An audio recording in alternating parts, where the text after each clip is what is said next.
Hi again, Year 7, Mr. Morgan here. Welcome to the second lesson in our new Vikings inquiry for 2021. Did the Vikings only bring rapine and slaughter? In the last lesson that you did, lesson 1 earlier, we looked at the Viking attack on Lindisfarne, okay, and we got an introduction to how the Vikings came to England and what happened when they got here. In today's lesson, we are going to start thinking about how the Vikings have been seen by ordinary people. If I say to you, picture a Viking in your head right now, what would you picture? Why do you think you'd picture it that way? And we're going to start thinking about why we've pictured the Vikings in that way, and we're going to start questioning it as well. The title at the moment is a mystery. Okay, later on in this lesson we will think about what you think the title for this lesson should be. We do, however, know our big question for this half term, our inquiry question. Did the Vikings only bring rapine and slaughter?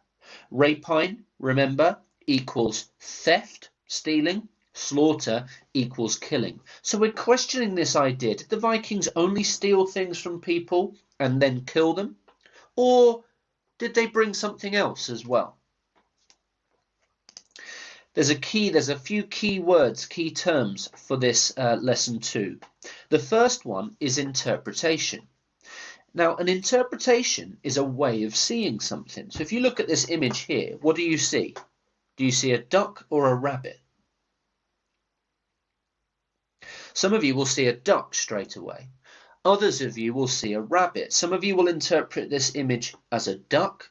Others of you will interpret this image as a rabbit.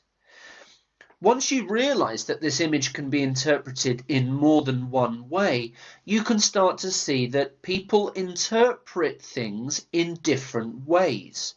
Okay? You can also interpret things in more than one way. So an interpretation is a way of seeing something. Okay? And in today's lesson, we are going to look at 2 interpretations of the Vikings from popular culture. The first one we're going to look at is an image from the Horrible Histories book, Vicious Vikings. And the second interpretation we're going to look at is from a 6 series on Amazon Prime. I don't know whether you've seen it. It's called Vikings. There's about 6 seasons now. It's a wicked TV show about the Vikings that has been made recently. In fact, I think the 6th season came out. You should check it out. It's really good. We're just going to watch one scene from that, specifically the scene where we can see the Vikings attacking Lindisfarne. So we're going to look at 2 interpretations, 2 ways of seeing the Vikings, 2 ways of representing the Vikings, 2 ways of showing the Vikings, 2 ways of portraying the Vikings from popular culture. But, well, let me just move myself. There we are. What is popular culture? What do I mean? Right, when I say this term popular culture? Well, popular culture, Year 7, is media consumed by ordinary people. That's you, that's me. Ordinary people in society, in our day-to-day lives. Okay, young children might read Horrible Histories books. Young children might watch Frozen, the Disney movie. They might watch Vikings on Amazon Prime. They might watch Strictly Come Dancing on BBC. These are types of media, types of popular culture. Culture that is for many different types of people, young and old, expert and people who don't know anything about something. You can watch Strictly Come Dancing. You don't have to know anything about dancing. Okay, you don't need to know anything about how ice works to watch Frozen. Popular culture is culture for normal people. Okay, and we're going to look at 2 examples of interpretations of the Vikings from popular culture. And it's very important, guys, that we can distinguish, tell the difference between popular culture on the one hand, okay, and academic history on the other. The 2 interpretations we're about to look at, the Horrible Histories image and a scene from the Vikings TV show. They're from popular culture, okay? But we have to be able to tell the difference between popular culture and academic history. Historians write books. Do you remember last lesson we looked at that passage describing the attack on Lindisfarne? That came from the Anglo-Saxon Chronicle. That's now become part of academic history. Your ordinary person on the street wouldn't have read the Anglo-Saxon Chronicle. Historians write long books and articles about the Vikings. These are not consumed, read by everyone, by ordinary people. These are for historians who become experts on the Vikings. So we have to tell the difference between history that is for the masses, okay, popular history, and between that history that is then for experts, okay? And today we're going to look at examples from popular culture, and we're going to think about what image we are given of the Vikings from these interpretations from popular culture. And the first one is this image here. I love this image so much. It's from the Horrible Histories book on the Vikings. And in this image, we can see a visual cartoon interpretation of the Viking attack on Lindisfarne on the 8th of June 793, when the monks at the monastery had some unexpected visitors, when the Viking raiders suddenly appeared on the horizon and landed on the beach and came and attacked the monastery. Okay, in a moment I'm going to ask you to pause me, okay, and I want you to study this image really carefully. I want you to investigate every single little part of this image. Zoom in on your big screen. Okay, you can zoom in here at the bottom. You can read all the different things. You can look really carefully at the image. That's your first one.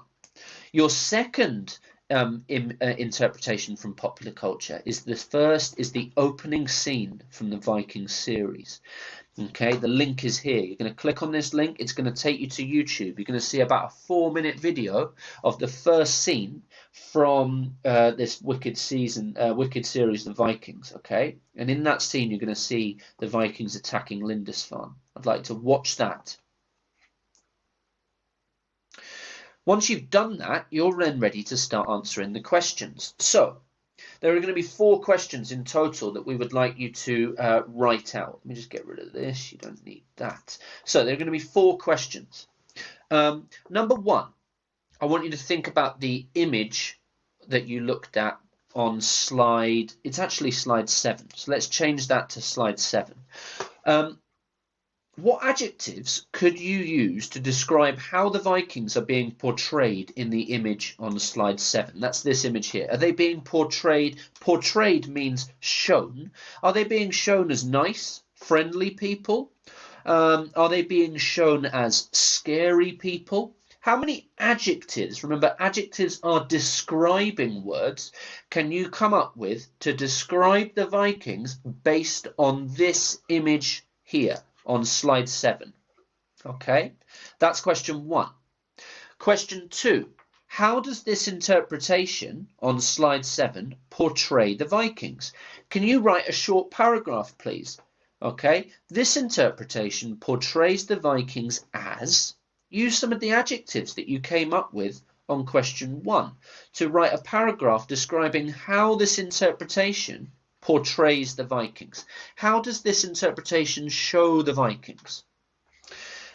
Then that's going to take us on to questions 3 and 4. And in fact, I'm going to change those now to numbers. We're going to start that at 3. So question 3.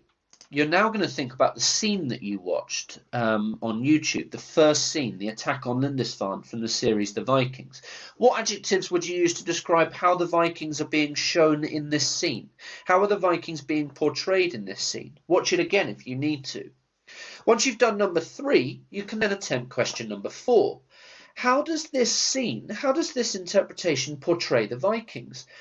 The video interpretation portrays the Vikings as, does it show them to be really nice people, really friendly, welcoming invaders who just wanted to cooperate and communicate and get along, or does it show something else?